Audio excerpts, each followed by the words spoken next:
وصايا أبي رحمه الله. الحلقة دي مختلفة عن كل الحلقات اللي أنا باقدّمها، لإن فيها وصايا والدي رحمه الله وصّاها لي، وهي وصايا عامة يعني إفادة للناس كلّها.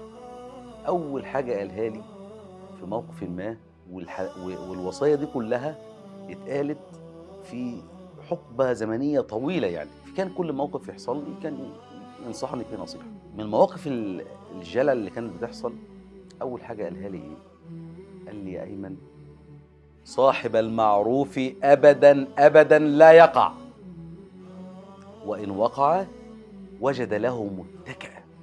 يعني إيه الكلام ده؟ يعني صاحب المعروف حتى لو بتعمل معروف في نفسك، فضلًا عن أهلك والناس، عمرك ما هتقع أبدًا، ويوم لمّا تقع هتلاقي حاجة بتتكئ عليها.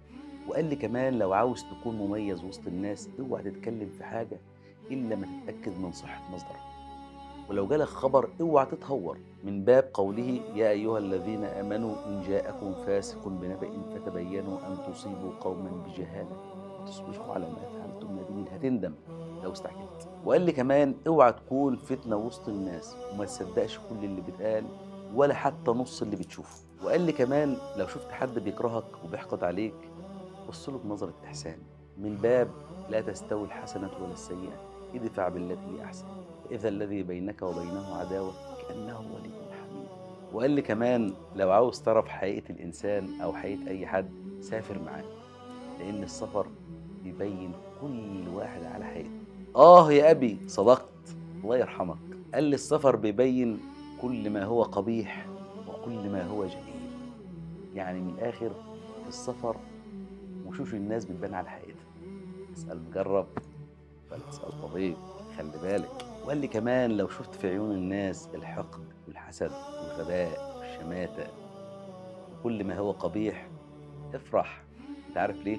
لان هم بيأكدوا لك ان انت ناجح ومؤثر. خلي بالك. واقول لكم على حاجة، في ناس بتشتري هدوم غالية شيك عشان يبان ان هم حلوين، وعشان ان هم شيك وعشان يكونوا كويسين، لكن الهدوم واسعة عليهم. اسمع مني، الهدوم واسعة عليهم. ده مش تقليل منهم، أنا باوصف، ده وصف. وأنا باقول لك على حاجة، وفّر لنفسك بديل لكل حاجة، لإن أنتم عارفين الدنيا متقلبة، يوم فوق ويوم تحت، يصبح الإنسان سليمًا ويمسي سقيمًا، ده حال الدنيا يا جماعة. وقال لي كمان أبويا، قال لي: "اوعى تكون شكّاي وصاحب شكوى، عيش الحياة، عيش اليوم بيومه، عيش حياتك، لإن اليوم اللي أنت عايشه هو ده بتاعك، بُكرة مش بتاعك." والنبي عليه الصلاة والسلام قال: "من أصبح منكم آمنًا في سربه مُعافًا في بدنه عنده قوت يومه كأنه حيزت له الدنيا وما فيها." عيش يا عم، الحياة جميلة يا عم، أنت مضايق على نفسك ليه؟ يا عم عيش يا عم، أنتم مكنزين وكل واحد والله ما حد ياخد منها حاجة، كانوا خدوا اللي قبلكم. وقال لي كمان اهرب من مجالسة الشماتين والبائسين، واوعى تقعد مع حد متشائم ومتطاير هيجيب لك الفقر.